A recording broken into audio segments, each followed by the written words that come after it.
नमस्कार दोस्तों, मैं कुंदन कांत। आज आपके लिए वीकेंड में हमने स्टॉक मार्केट के लिए एक प्रोग्राम तैयार किया है उन लोगों के लिए जो कि इस मार्केट में अभी भी बिगनर्स हैं, जिन्हें अभी पता नहीं है कि स्टॉक मार्केट क्या होता है। बहुत से पढ़ते हैं, पेपर में पढ़ते हैं, मगर स्टॉक मार्केट कैसे काम करता है। तो उसके लिए हमने एक पार्ट स्टार्ट किया है जिसका नाम है स्टॉक मार्केट की पाठशाला पार्ट 1। तो आइए सबसे पहले मैं आपको बताता हूं कि स्टॉक मार्केट की हमें जरूरत क्यों पड़ती है।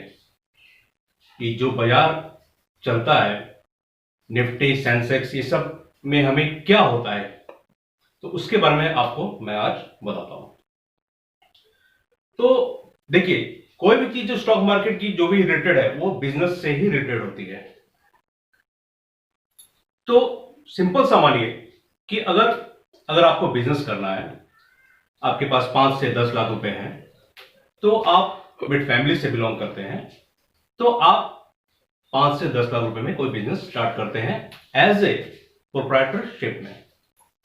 तो प्रोप्राइटरशिप में क्या होता है कि उसका जो लाभ और हानि दोनों आपको आप ही को मिलती है, चाहे आपके पास लाभ हो या फिर लॉस हो।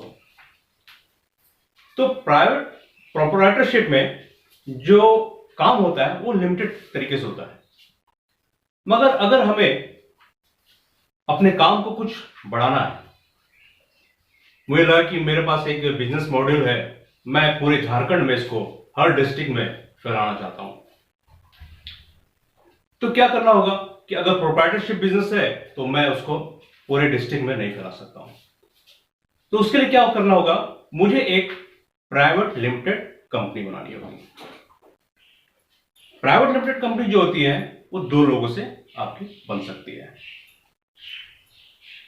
और उसमें जो मेंबर्स होते हैं वो आप 50 मेंबर्स तक आप उसको रख सकते हैं। प्राइवेट लिमिटेड कंपनी में जो आप पैसा का जो कलेक्शन जो आपको चाहिए, जो बिजनेस करने के लिए 5 करोड़ 10 करोड़, वो सब आप इन्हीं मेंबरों से आप ले सकते हैं।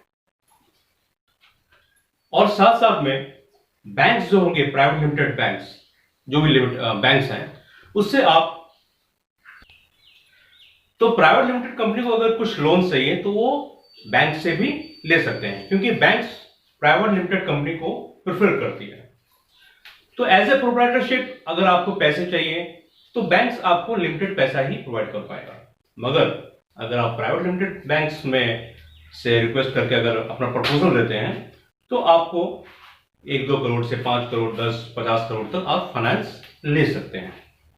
मगर इसमें एक डिमेरिट क्या होती है कि बैंक का जो इंटरेस्ट होता है उसे आपको पे करना होता है, और क्योंकि बैंक का जो इंटरेस्ट होता है वो हाई होता है, तो इससे क्या होता है, आपकी जो प्रॉफिटेबिलिटी पे वो एक कम दिखलाता है, आपकी प्रॉफिट में कम दिखा है, क्योंकि बैंक को आपको इंटरेस्ट पे करना होता है। तो ये थी प्राइवेट लिमिटेड कंपनी के लिए। अब मैं आपको बताता हूं, अगर एक private limited company 100 crore 200 crore का टर्नओवर अगर करने लगती है, तो अब उसके जो डायरेक्टर्स होते हैं, चेयरमैन होते हैं, उन्हें अब लगता है कि अब हम अपने जो बिजनेस मॉडल है उसको हम पूरे ऑल ओवर इंडिया में करते हैं। तो इसके लिए हमें प्लांट, जो हमारा मैन्युफैक्चरिंग प्लांट है, उसको और बढ़ाना है, तो हमें और पैसे की जरूरत पड़ेगी। जहां अभी 100 करोड़ से कम चल रहा है, हमको लगा हमें 2000 करोड़ 5000 करोड़ की रिक्वायरमेंट हो, तो प्राइवेट लिमिटेड कंपनी बैंक से उतना राइज पैसा नहीं कर सकती है। तो इसके लिए कंपनियां क्या करती है, प्राइवेट लिमिटेड कंपनी अपने को कन्वर्ट करती है लिमिटेड कंपनी में, जिसे हम लोग बोलते हैं public limited company. Public limited company अगर अच्छी होती है, उनका ट्रैक रिकॉर्ड पीछे से जो आता है 3 साल का, अगर अच्छा रिकॉर्ड होता है, तो वो पैसा मार्केट से उठा सकती है। मार्केट मतलब कि वो पब्लिक के पास जा सकती है और पब्लिक से वो पैसा राइज कर सकती है। तो पब्लिक से जो पैसा राइज करती है उससे कुछ नियम कानून होते हैं। और पहले मैं आपको बता दूं कि शेयर क्या होता है। शेयर स्टॉक नहीं बताऊंगा, शेयर क्या होता है।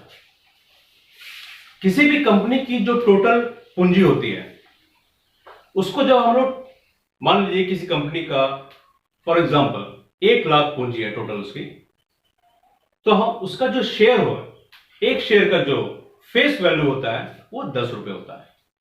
तो 1 लाख को हम 10 रुपए से डिवाइड कर देंगे तो उस कंपनी के पास उतने शेयर आ जाते हैं।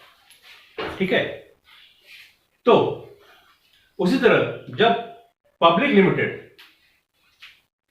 कोई बड़ी कंपनी अगर 100 करोड़ की है या 500 करोड़ की है, 1000 करोड़ की है, तो उसको जब हम लोग 10 से डिवाइड कर देंगे तो उस कंपनी के पास उतने शेयर आ जाते हैं कि इस कंपनी के पास इतने शेयर हैं। तो जैसे मैंने बोला कि फेस वैल्यू कंपनी की 10 रुपए होती है, तो 10 रुपए से जितना भी उसका शेयर होंगे टोटल क्वांटिटी उसको मल्टीपल कर देंगे तो उतना पैसा वो मार्केट से उठा सकती है। मगर कंपनी बोली कि हमारा ट्रैक रिकॉर्ड अच्छा है तो हमें ज्यादा पैसे की रिक्वायरमेंट है और हम पब्लिक के बीच में जाएंगे। तो कंपनी क्या करती है, एक्सचेंज, किसी भी स्टॉक मार्केट के लिए हमारे इंडिया में 2 एक्सचेंज बने हुए हैं, एक एनएससी और एक बीएससी। हम अप्लाई करते हैं एक्सचेंज में कि हमारी कंपनी ये है लिमिटेड कंपनी जो इस बिजनेस में इन्वॉल्व है और ये अपने बिजनेस को एक्सपेंड करने के लिए मार्केट से पैसा उठाना चाहती है। ये प्रपोजल हम एक्सचेंज को देते हैं और एक्सचेंज को बताना होता है कि हमें कितने पैसे की रिक्वायरमेंट है, आप कैसे कैसे काम करेंगे, कैसे बेनिफिट होगा, वो सारा डिटेल हमें मॉड्यूल एक्सचेंज को बताना पड़ता है। तो एक्सचेंज में से पैसे कैसे हमें कंपनी को मिलते हैं। तो कंपनी क्या करती है, अब आपको बताता हूं कि आईपीओ एक ऐसा टर्म है जिसका पूरा नाम है इनिशियल पब्लिक ऑफर। कोई भी बड़ी कंपनी, लिमिटेड कंपनी जब पब्लिक से पैसा उठाती है, एक्सचेंज में जाती है, तो वो एक अपना आईपीओ लाती है। तो उसी तरह लिमिटेड कंपनी आईपीओ के लिए अप्लाई करती है, एक्सचेंज और सेबी उसको अप्रूव करते हैं कि आप मार्केट से पैसा उठा सकते हैं। तो जैसे मैंने बोला कि कंपनी का फेस वैल्यू 10 रुपए होता है, मगर कंपनी अगर अच्छी होती है तो वो बोलती है कि हम एक शेयर का दाम 300 रुपीज रखें, हमें 300 रुपीज प्रीमियम में हम मार्केट से पैसा उठाएंगे। तो जितना हमारा शेयर है उसको हम मल्टीपल 300 रुपीज से कर देंगे। तो ये मार्केट में एक्सचेंज में लिस्ट होती है, पब्लिक के पास आईपीओ के बारे में इंफॉर्मेशन जाती है और पब्लिक जो होती है उसको सब्सक्राइब करती है। तो पब्लिक आईपीओ को सब्सक्राइब कैसे करती है? आज के दिन में सभी के पास नेट बैंकिंग होता है, बैंकिंग का जो नेट बैंकिंग है सभी के पास होता है। कोई भी नया आईपीओ होता है तो आपका एक लिंक आईपीओ का आपके इंटरनेट बैंकिंग के साइड में टैग आ जाता है। अब उस टैग में लगा के आप जितना भी शेयर चाहते हैं उसमें आप बिड लगा सकते हैं। ये सभी क्लाइंट्स, जितने भी इन्वेस्टर होते हैं, सभी लोग के लिए सभी बैंक में ये लिंक्स उपलब्ध होते हैं। अगर आपको ये शेयर अलॉट हो जाते हैं, चाहे 100 शेयर हुए, 200 शेयर हो, 1000, 2000, जितनी भी अपने कैपेसिटी के अकॉर्डिंग आपने पैसा लगाया उस अकॉर्डिंग आपको शेयर अलॉट हो जाते हैं। और जब टोटल सब्सक्राइब हो जाता है ये आईपीओ, तो वहां पे लिखा आ जाए कि ये अगर ज्यादा डिमांड हुआ इस आईपीओ का तो वहां पर इस शेयर के प्राइस को हम लोग बोलेंगे ओवर प्राइस्ड, यानी कि ओवर सब्सक्राइब हो गया ये शेयर। इसका मतलब है कि इस शेयर की डिमांड मार्केट में ज्यादा है। तो 2 दिन तक ये आईपीओ ओपन रहता है जितने लोग को भी बिड लगानी होती है वो इसी 2 दिन में लगाते हैं। इसके बाद ये आईपीओ क्लोज हो जाता है। उसके बाद जो रिटेल इन्वेस्टर होते हैं, रिटेल इन्वेस्टर मतलब जो आम आदमी, जो वो सिर्फ 2 लाख तक के ही शेयर के लिए बिड कर सकते हैं, इससे ज्यादा के लिए वो एप्लीकेबल नहीं होते हैं। 2 लाख से ऊपर जो होते हैं उन्हें हम लोग कहते हैं HNI, high net worth investor.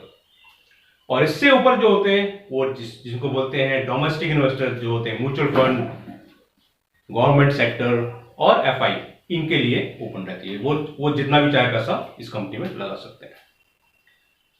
After 7 days जब आईपीओ आप लिस्ट आपको अलॉट हो जाते हैं, तो उसके 3 दिन बाद ये एक्सचेंज में लिस्ट होता है।